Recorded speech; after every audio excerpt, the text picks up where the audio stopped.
나눠드린 프린트물 보시면 네, 그게 제 논문에 네, 3-, 제 3장의 3-1 섹션 부분입니다. 한번 잠깐 보시는 동안에 제가 PPT가 꺼져서 여는 동안에 잠깐 좀 봐주시면 좋겠습니다.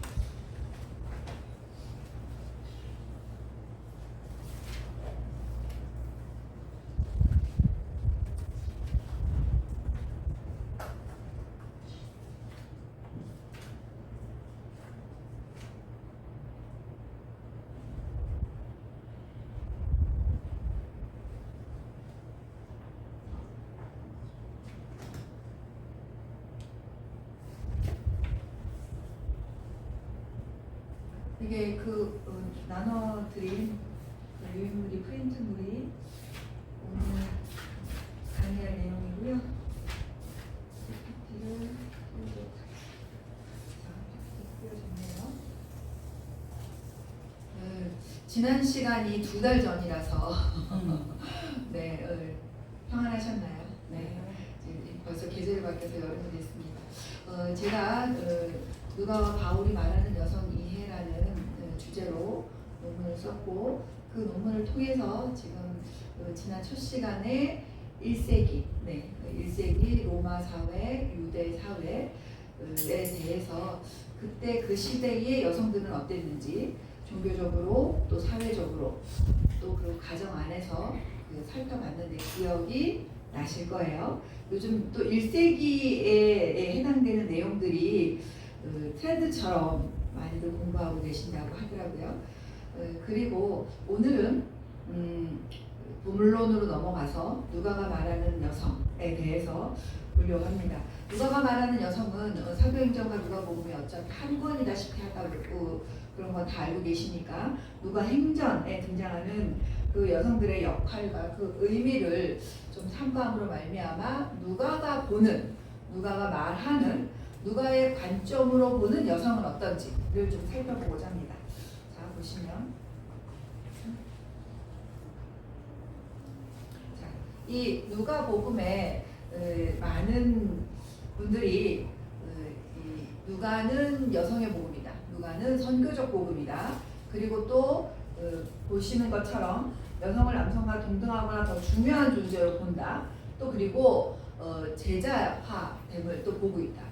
그럼에도 불구하고 반대쪽 의견은 제자로서의 여성을 말하고 있다면 정말 제자는 사도는 왜 없는가?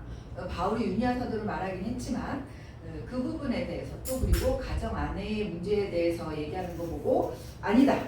누가는 여성을 제한적으로 묘사했고 또 교회 내 역할을 의도적으로 제한하려는 그러한 해석이 있다라고 말했다는 것입니다. 학자들마다 견해 차이가 있고 그리고 또 우리들은 지금 신학생이잖아요. 그렇기 때문에 다양한 해석을 다 수용할 수 있어야 된다고 봅니다. 그래서 결론적으로는 성경이 말씀이 우리가 해석의 문제잖아요. 그 시대에 1세기 때 말했던 그 누가가 쓴 이 글이 지금 20세기에 와서 진리라면 여전히 이 진리는 통해야 될 거고 정답이어야 될 거고 그렇다면 이 진리는 그대로 진리인데 지금 맞지 않는다라는 건 무엇에 문제가 있느냐? 해석에 문제가 있다. 그렇다면 그 해석학 배우셨죠? 그 해석이 나라마다 다를 수 있고 여성마다 다를 수 있고 요즘엔 뭐 페미니즘을 떠나서요 젠더의 문제도 많이 드러나고 있잖아요. 그래서 그 시대에 맞게 하나님이 주신 이 진리의 말씀을 다르게 잘 해석하는 것도 우리의 실력이다. 쌓아야 될, 갖춰야 될 실력이다라고 말씀드리고 싶습니다. 자, 먼저 누가복음에 나오는 여성들을 좀 보도록 하겠습니다. 정말 여성들이 많이 등장하고 있습니다. 30명이 넘게 등장하고 있는데요. 지금 여기 보시는 건 누가복음에만 나오는 여성들이에요. 네, 이렇게 하면 다 보이실까요? 네, 한 페이지에 다 안 들어가네. 자, 보여요? 네, 보여요? 네, 감사합니다. 여기서 제가 다룰 건 이 30명이 넘는 모든 부분을 다 다루지는 않을 거고요. 복음서에서는 다른 데는 다루지 않고 있는 누가만 다루는 그러한 여성들 위주로 공부를 하게 될 것 같습니다.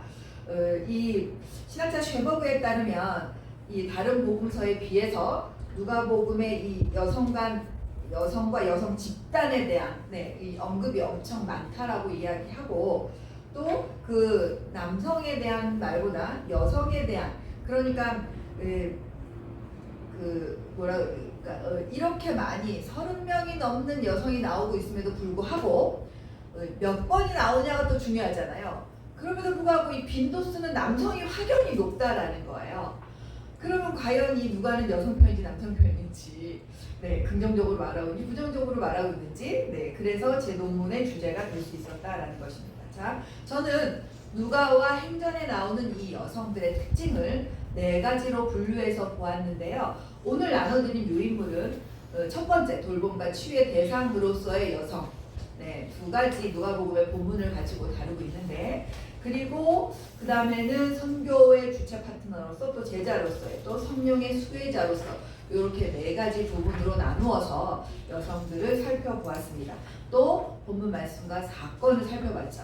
이 내러티브가 많은 이 누가복음은 아무래도 안에 사건들이 좀 재미나고, 그쵸? 읽을 때. 이 복음서를 읽으실 때, 제가 어성경이 읽어진의 신약을 앞부분은 했으니까, 그때도 각각의 복음서마다 각각의 저자가 다르기 때문에 각각의 저자에 맞는 특징이 있다. 전지적 작가 시점. 그쵸? 그렇기 때문에 거기에 맞는 주운에서 일단 볼 줄 아는 안목이 있어야 된다. 그리고 성경을 읽어 나갈 때 바른 해석을 하기 위해서는 문맥과 배경 지식이 있어야 된다. 더더군다나 그래야 바른 해석으로 접근할 수 있기 때문에 다 잘 아시는 말씀이기 때문에 넘어가겠습니다. 자, 그래서 오늘 보면서 먼저 돌봄과 치유의 대상으로서의 여성에 대해서 보려고 합니다. 먼저 성경 말씀은 너무나 유명한 나인성 과부에 대해서 이야기를 좀 해보려고 해요.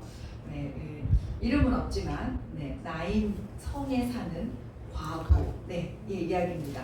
내용 너무나 잘 아시죠? 그 본문과 또 하나 그 회당에서 예수님이 만난 허리 굽은 여인, 정말로 허리 저분이라고 표시되어 있는 데도 있더라고요. 허리 굽은, 거의 90도 각도 굽어 있다고 그래요. 이 두 본문을 가지고 좀 꼼꼼히 디테일하게 주례를 겸해서 보려고 합니다. 참, 나인성 과부 본문을 다 같이 보이시나요? 읽으실 수 있나요?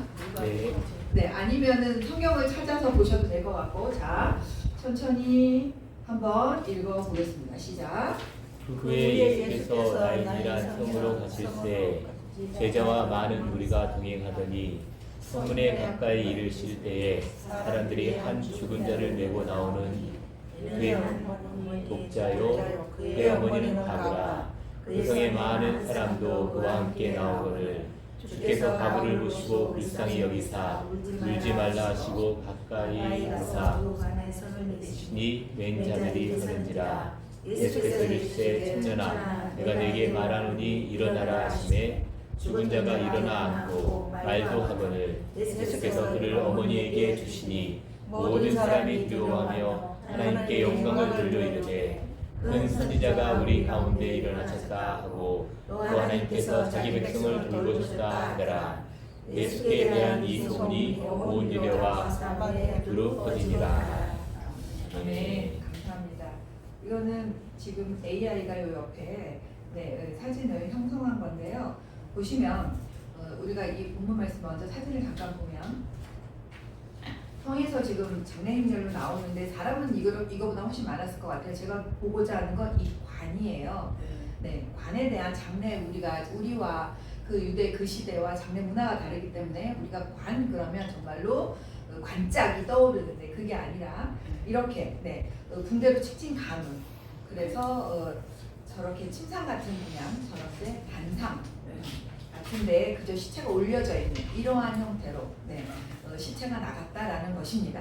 그러니까 이거 좀 이 지금 시체 모습 좀 염두에 두시고 내용을 좀 읽었으면 좋겠고요. 자, 일단은 문학적으로 먼저 봤을 때 이 나인성 과부 이야기 바로 앞에 나타나는 이야기가 뭐다? 기억나시나요? 기억나시나요? 네, 백부장. 네, 백부장의 이야기 있잖아요. 그 보시면 이 뒤에 있구나. 네.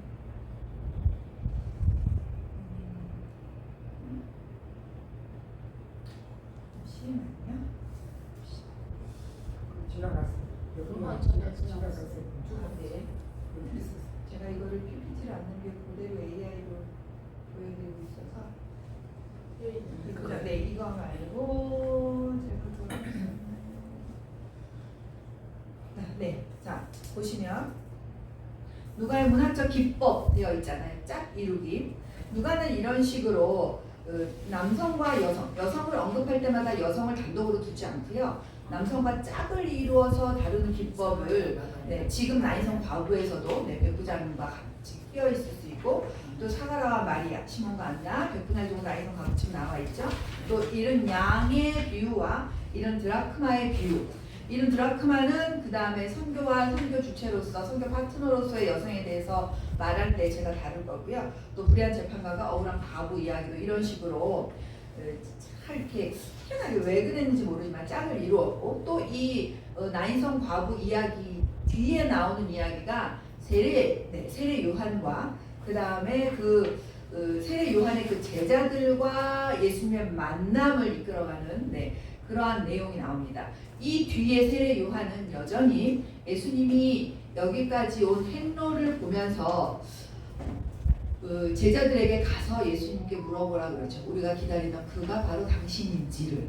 네, 그 질문에 대해서도 아마 성경을 보면서 많은 묵상을 할 만한 내용이었을 거라 생각하는데 나름대로 또 결론을 갖고 계시죠. 자, 그래서 이 부분을 읽기 시작할 때 누가복음은 제가 먼저 말씀드리면 자 성경을 갖고 계시냐 누가복음 4장 18절 19절을 좀 먼저 읽어주시면 좋겠습니다.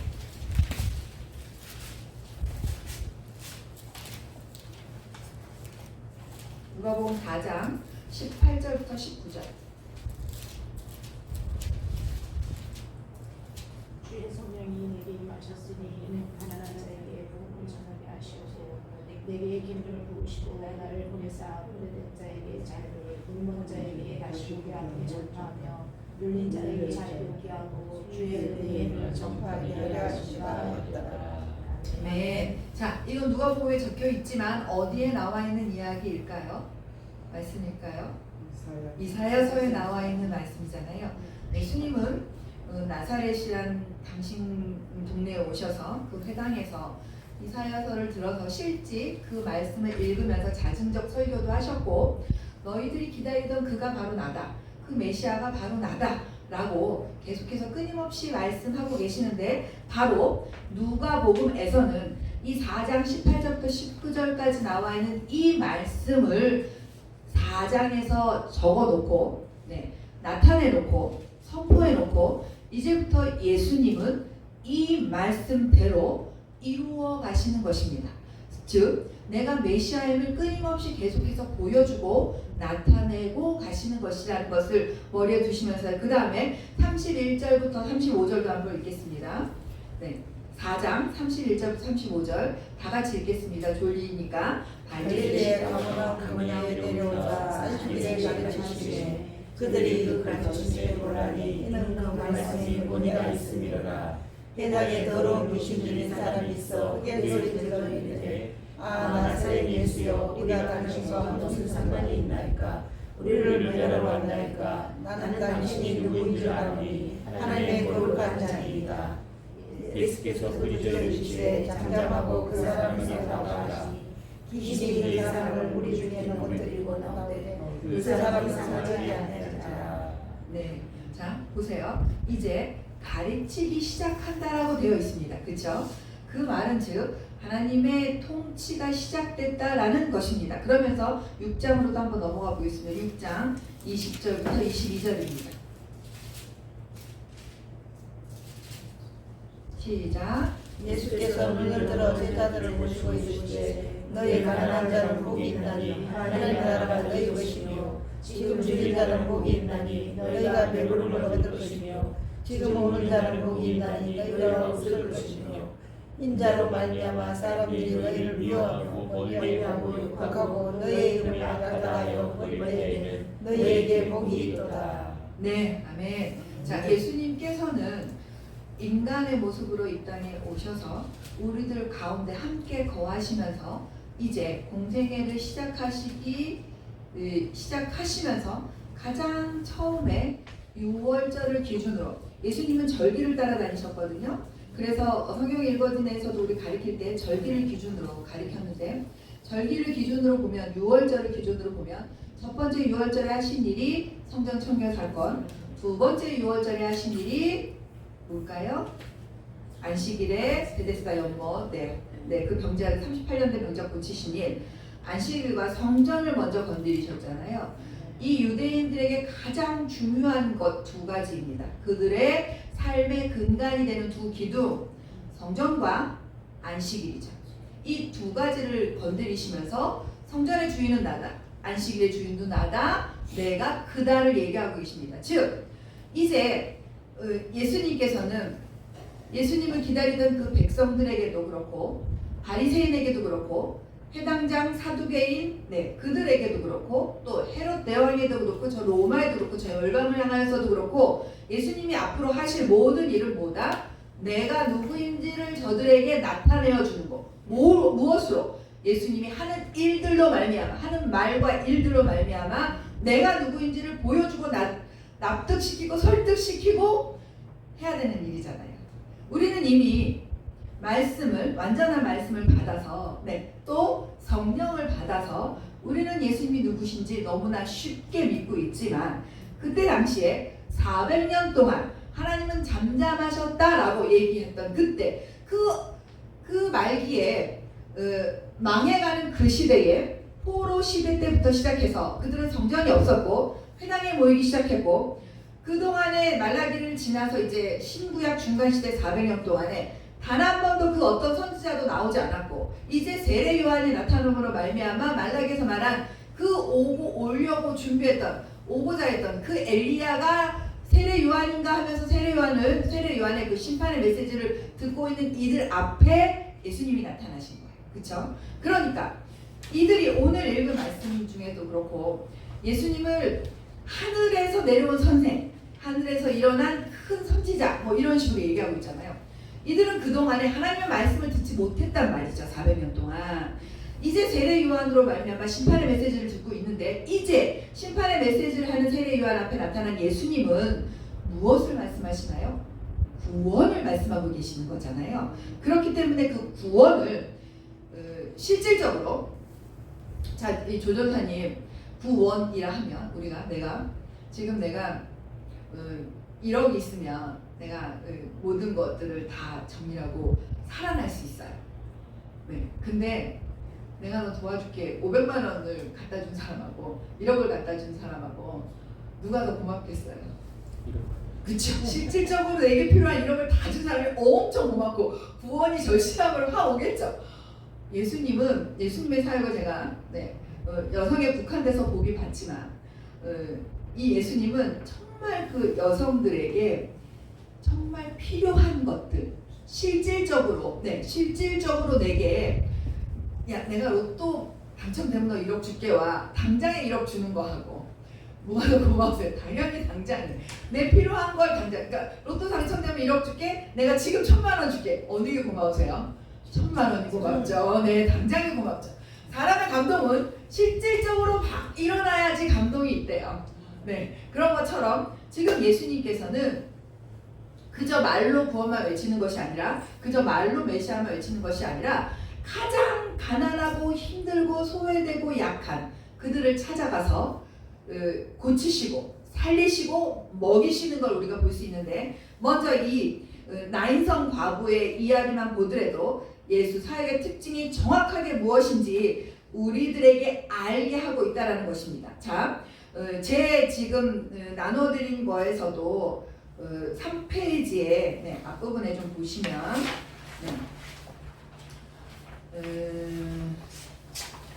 자, 여러 학자들이 이 부분에 대해서 예수님의 능력, 기적을 행하시는 예수님의 능력에 초점을 맞춰서 이 죽은 자를 살리시는 예수의 능력과 신성을 강조하는 학자가 있는 반면에, 네, 이 사건은 어떤 사건? 나인성 과부의 이 죽은 아들을 살리는 사건, 청년을 살리는 사건은 뭐다? 예수 자신의 죽음과 부활의 예표로 말하는 신학자도 있고, 또 예수께서 과부의 아들을 죽은 자가 살리신 것처럼 앞으로 이후에 자신도 죽은 자 가운데서 살아나시는 그 자신의 신성을 입증하시는 그것으로 말미암아 모든 신자들에게 소망을 주셨다라고 말하는 학자도 있다라는 것입니다. 자, 이렇게 본문을 다양하게 이해하고 해석할 수 있는데요. 그럼에도 불구하고 저는 여성에 맞춰서 누가가 무엇을 말하고 있는지 가장 개연성이 가장 많은 그 해석으로 보려고 합니다. 자, 그래서 누가복음 7장 11절부터 17절에 나오는 나인성 과부의 이야기를 먼저 본문으로 우리가 좀 꼼꼼히 보도록 하겠습니다. 자, 이 바로 전에 백부장의 이야기가 나오잖아요. 거기서부터 그 일이 있고 나서 이 나인으로 가는 이 성으로 갈 때는 약간 언덕바지가 이렇게 올라가 있다고 그래요. 이 나인이라는 먼저 우리가 늘 언제나 성경 말씀을 볼 때는 이름을 먼저 보잖아요. 자, 나인의 뜻이 뭔지 아실까요? 나인성, 나인. 네, 영어로 99이 아니고요. 전설 999 나인 9. 자, 나인은 헬라어 나인이고요. 편안하다, 또 즐겁다, 적당하다, 때로는 아름답다. 아름답다는 의역이고 또 예쁘다까지. 자, 그러면 보세요. 편안하고 즐겁고 적당하고 아름답고 예쁘다. 좋은 거 다 들었어요. 거의 완벽함을 느끼지 않습니까? 부족함이 없다라는 느낌이 드시죠? 모든 이 지금 형용사에. 그렇다면 이 상태를 나타내는 이 거의 부족함이 없는 느낌을 나타내는 이 나인이라는 뜻을 들은 순간 뭔가 하나 좀 떠올르셔야 되는데 부족함이 없는 곳이 이 성경에 딱 한 군데 나옵니다. 10조 23. 어디였을까요? 부족함이 없는 곳. 우리가 딱 부족함이 없어. 너무 아름다워. 예뻐. 에덴 동산. 하나님께서는 에덴 동산에서 인간이 범죄했잖아요. 생명이 가득했던 에덴 동산에 죽음이 들어왔습니다. 지금 이 나인성이라는 나인의 이름만 봐도 에덴 동산처럼 거의 아름다운 성이었는데 거기서 어떤 행렬이 지금 나오고 있어요? 장래 행렬이 나오고 있고 생명 되시는 예수님이 들어가고 있단 말이죠. 아까 사진 보신 것처럼 두 행렬이 예수님은 아까 성경을 읽으셨겠지만 예수님 혼자 가시는 것이 아니라 예수님과 제자 공동체와 무리들 이렇게 가고 있어서 아마 성문에 다다랐을 때 좀 이렇게 맞닥뜨렸지 않았나 싶어요. 장례가 이렇게 쓱 지나가고 예수님이 쓱 지나갔다라기보다 거의 성문 앞쪽에 다다랐을 때 우리가 상상을 좀 해보면 딱 이렇게 맞닥뜨려서 11절을 보시면 장례 행렬을 만나면서부터 이 만남이 시작되는데 이어지는 절에서 누가는 예수께서 맞닥뜨린 이 상황에서 초점을 맞추는 인물이 누구였나요? 죽은 청년인가요? 아니죠. 그의 어머니였다라고 합니다. 자, 사람들이 한 죽은 자를 메고 나오니 이는 한 어머니의 독자요. 그의 어머니는 누구다? 과부라. 이 시기에 과부가 어땠는지는 제가 설명 안 들어도 이미 잘 알고 계시죠? 근데 이 과부에게 독자가 있는데 그 독자가 지금 죽은 거예요.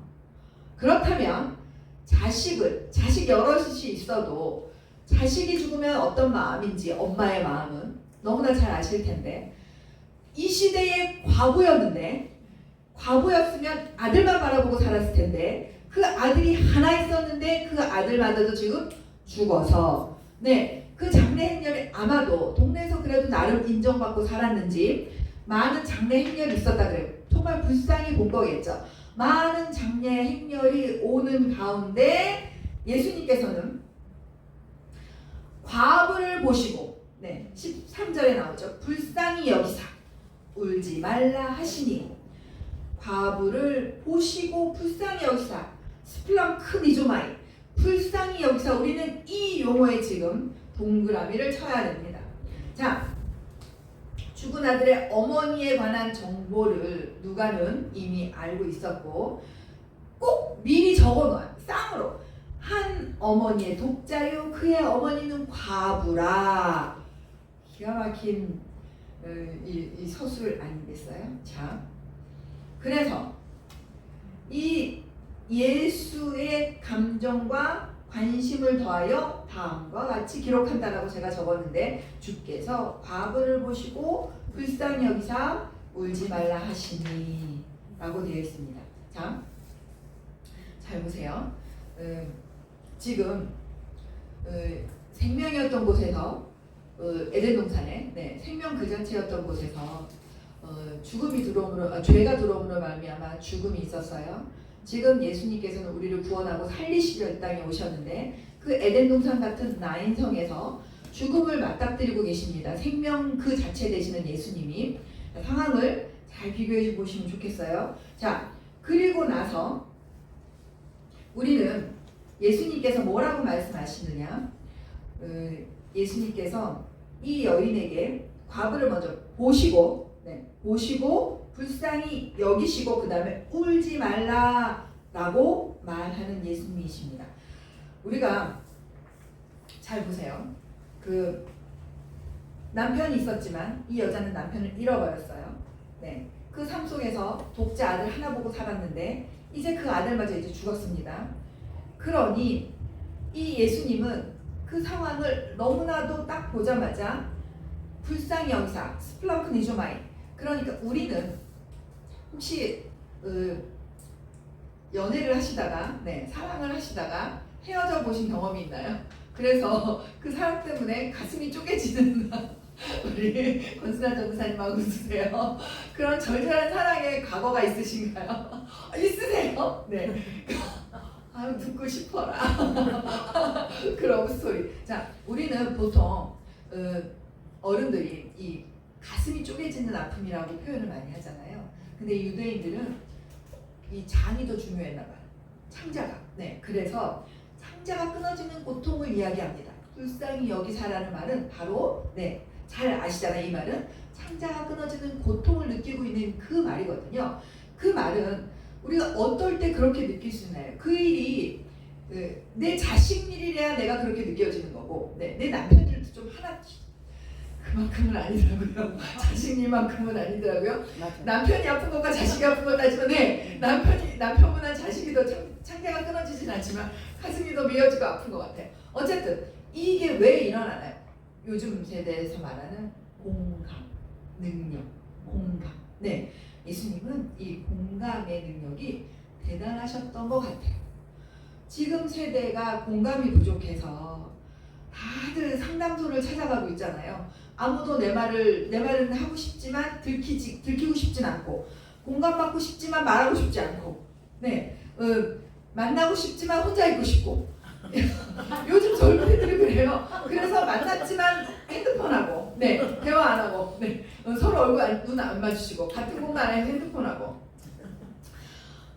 요즘은 GPT도 상담을 해주는 세대라. 자, 어쨌든 이 공감의 능력. 근데 그리스도인은 성령이 내 안에 계시기 때문에 공감의 능력이 확실히 있겠죠. 이 공감의 능력이 예수님께서는 어느 정도로 이 가장 심한 창자가 끊어지는 고통으로 고스란히 느끼신 거. 어쩌면 우리가 그 상대방은 차마 그 아픔을 다 느끼지 못하지만 부모인 엄마는 걔보다 더 아파하는 수가 너무도 많이 있잖아요. 그거 같아요. 자식은 닥친 사람은 그만큼의 아픔을 아직 깨닫지 못하고 있어도 그걸 바라보는 부모의 심정은 막 그냥 내가 어떻게 될 것 같잖아요. 제가 어떻게 될까봐 미리.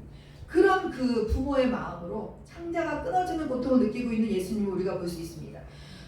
누가는 그대로 표현했어요. 불쌍히 여기사라고. 우리는 한글로 표현하면 이게 그냥 불쌍히 여겼구나, 조금 긍휼히 봤구나, 그냥 조금 이 뭐라 그러죠? 세게 느껴지지 않는데 이 불쌍히 여기사라는 이 스플랑코니조마이는 창자가 끊어지는 고통이라는 거. 그렇기 때문에 예수님이 그렇게 느꼈다 그런 그 말은 이 엄마가 얼마나 절박한 상황에 놓여 있는 과부이며, 그렇죠? 그리고 이 과부가 지금 하는 행동을 봤을 때 예수님이 왜 저렇게 말씀하시니, 누가가 왜 그렇게 표현했는지 더 잘 알 수 있어요. 여기서 우리가 사복음서를 너무나 많이 알고 있고 예수님의 행적을 너무나 잘 많이 알고 있으니까 예수님에게 많은 사람들이 고침을 받을 때에는 먼저 뭐가 있었어요? 뭐가 있었죠? 요청. 네, 요청. 그럼 예수님도 물어봤어요. 네가 고치기를 원하느냐? 또 되물으시기도 했어요. 이 과정이, 이 전제되는 조건이 지금 이 본문에는 있나요, 없나요?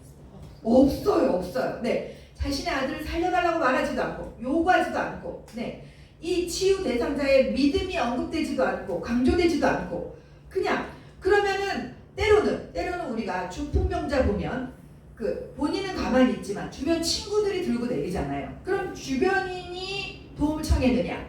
그것도 아니라는 거죠. 이 슬픈 상황에서 아무도 예수님에게 도움을 청한 적 없습니다. 하물며 제자들도 아무 말 하지 않았어요. 누구도 아무 말 하지 않았는데 그냥 나인이라는 마을에, 네, 예수님께서 낯선 나그네처럼 제자들과 그 무리들과 걸어가고 있는데 그냥 걸어가던 그 너무나 부족함이 없는 에덴 동산과도 같은 그 마을을 걸어가시다가 죽음으로 오는 그 행렬에 죽은 자를 바라보시는 게 아니라 그 과부를 바라보시면서, 네, 기적을 행하시는 예수입니다라는 거죠. 자, 그래서 우리가 이 본문을 볼 때 외아들을 잃어버리고 지금 이 어디 의지가지 할 데 없는 말 그대로 지금 여기 보면 과부가 걷지도 못하고 주저앉아 펑펑 울었다라는 말도 없어요. 그쵸? 막 통곡을 했다, 정신이 나갔다, 뭐 그런 말도 없어요. 그럼에도 불구하고 이 과부의 슬픔과 그 슬픔에 공감하시는 그 예수님의 지금 제가 이 논문에 대한 동정심 이렇게 썼는데 정말 그 불쌍히 여기시는 그 공감하는 그 마음, 네, 부모처럼 공감하시는 그 마음, 그럼 그 예수님은 공감하시로 끝나는 것이 아니라 그냥 울지마, 그냥 그 말 한마디로 끝나신 게 아니라, 자, 그 뒤로 예수의 이어지는 행동을 우리가 좀 보면 알 수 있습니다. 자, 14절 15절 좀 크게 다 같이 읽겠습니다. 시작. 가까이 가서 그 간에 손을 대시니 맹자들의 사람들아, 예수께서 이르시되 청년아 내게 내가 말하노니 일어나라 하시매 죽었던 자가 일어나고 말도 하거늘 예수께서 그를 어머니에게 주시니. 자, 보세요. 이제 예수님께서는 이 과부를 살리시는데 어떻게 살리시냐면 과부의 가장 슬픔의 원인이 되는, 네, 그 문제를 해결하십니다. 어떻게? 그 아들을 살리심으로. 근데 어떻게 살리십니까?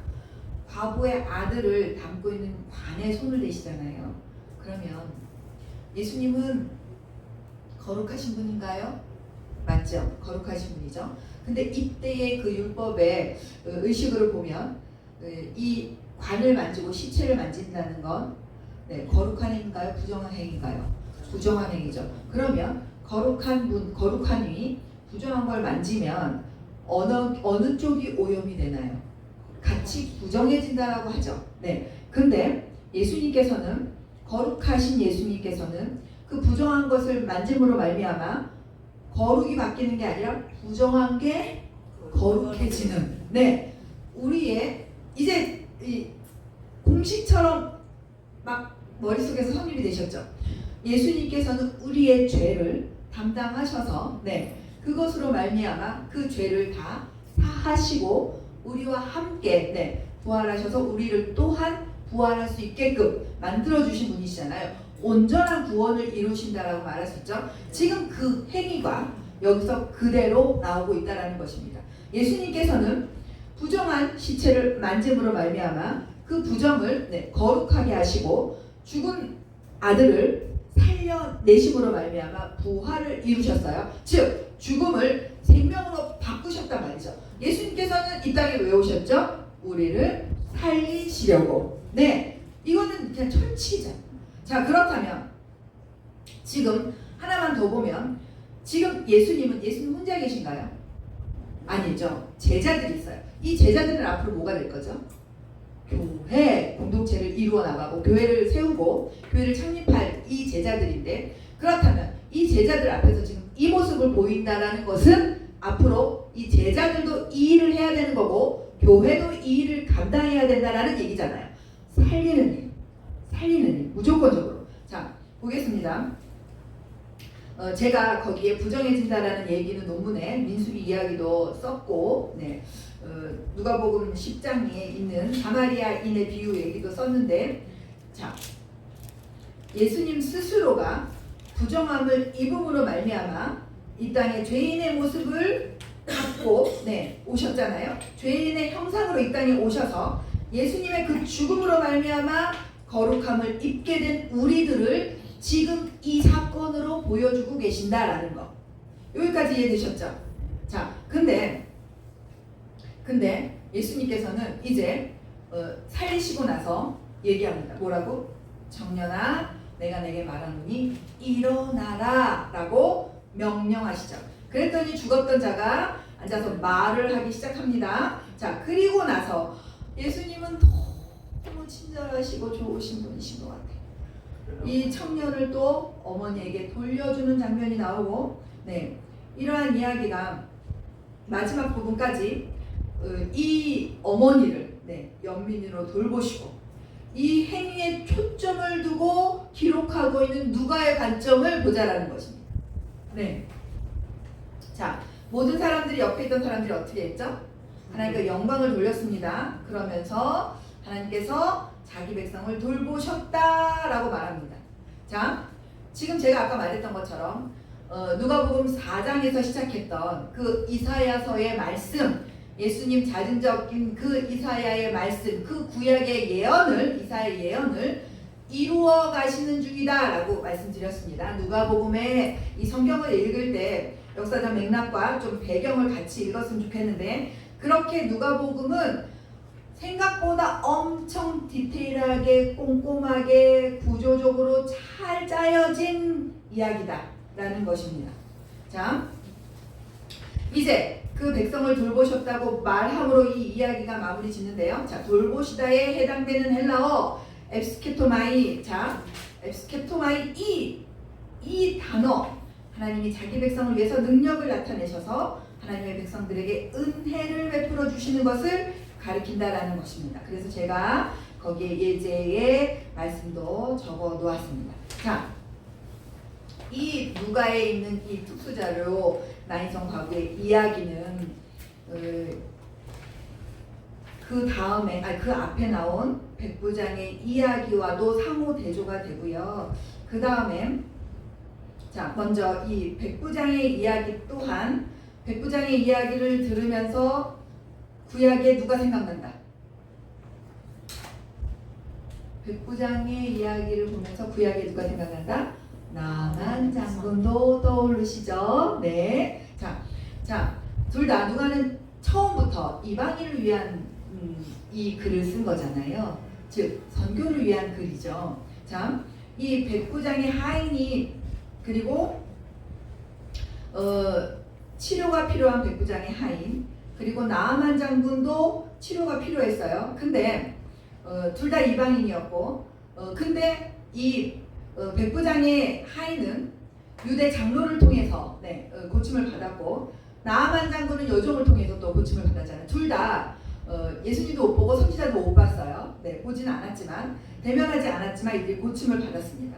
그럼에도 불구하고 이 백부장의 하인 이야기와 겹쳐 있는 이 과부의 이야기, 나인성 과부의 이야기, 자, 아픔이고 죽음이고, 이 아픔도 중요하고 죽음도 중요하고, 그렇지만 둘 다 도움이 필요한 상황이지만 누가 더 절실하다? 과부의 상황이 훨씬 더 절박한 상황이고, 자, 제가 거기에 적었습니다. 가장 중요한 관점으로 백부장이 예수께 하인을 고쳐달라고 요청했지만 나인성에서는 어떻게 했다?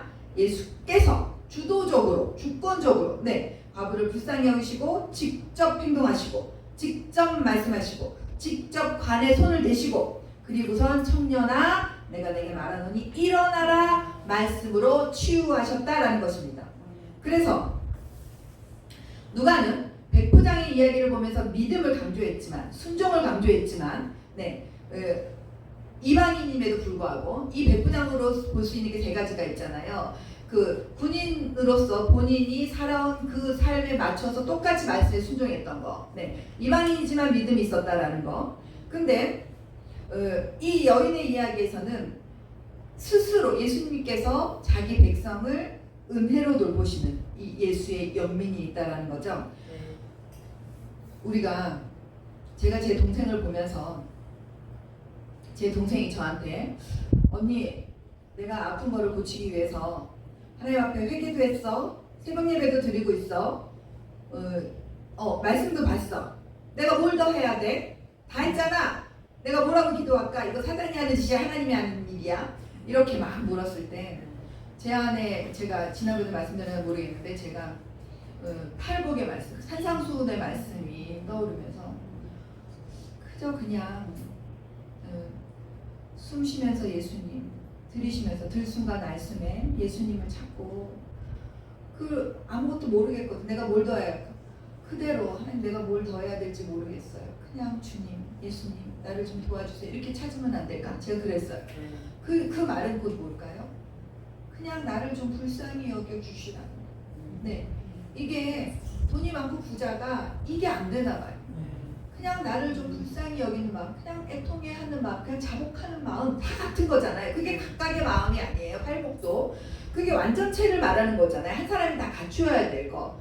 자, 그러니까 그것처럼 지금 우리 예수님은 이 나인성 과부의 하나만 보더라도 그저 지나가는 그 죽은 자가 아니라 그 과부의 소리 내지 않고 있어도 그 과부가 그냥 눈에 들어오시고 그냥 보는 것만으로도 그 과부의 모든 사정이 다 보임으로 말미암아 창자가 끊어지는 듯한 심장이 쪼개지는 듯한 그러한 애통함을 느끼시고 불쌍히 여기사 그 무엇이 필요한지 너무나 잘 알고 그대로 고쳐주시는 해결해 주시는 예수님. 그냥 저도 그래서 요즘 제발 나를 좀 불쌍히 여겨주시기 우리 전도사님은 그런 기도 제목 없으세요? 그냥 나를 좀 불쌍히 여겨주시면 안 되나? 자, 제가 여기에 썼지만 하나님께서는 누가는 지금 가장 불우하고 취약하고 그쵸? 그리고 소외되고 그러한 자들에게 그러한 이 나인성 과부에게 예수의 연민이 강조 백부장 이야기가 되죠. 여기다 적어놨습니다. 이 그러한 자에게 예수님께서는 관심을 가지시고 바라보고 있다. 그러니 나도 좀 불쌍한 표정을 지어야 되나? 금식이라도 해서 엄청 불쌍한 척 해야 되나 요즘 그러고 있습니다. 제가 어떻게 하면 좀 나를 불쌍히 그래서 제가 엄마를 생각해봐요. 부모 마음이 되잖아요. 그리고 제 애들을 생각해요. 내가 어떨 때 저 애들을 보고 너 괜찮아? 하고 먼저 가서 물어볼까? 그러면 말 그대로 얼굴이 어두울 때 막 소리 지르고 화낼 때는 내비 놔둬요. 좀 그러다 말겠죠. 근데 말없이 그냥 말없이 어디 배가 조용히 그냥 뚝뚝뚝뚝 이러고 있을 때 너 왜 그래? 뭐 때문에 그래? 무슨 일 있어? 이렇게 돼. 그래서 나도 허다한 말 필요 없고 뭐 3시간씩 막 방언으로 막 기도 안 하고 그냥 30분만 가만히 엄청 불쌍한 척하고 하나님 앞에 앉아 있을까? 이렇게 나는 중입니다. 자, 그 다음 하나 더 보겠습니다. 목사님 조금 쉬었다 할까요? 아니면은 5분만 쉬었다가 1-4 보겠습니다.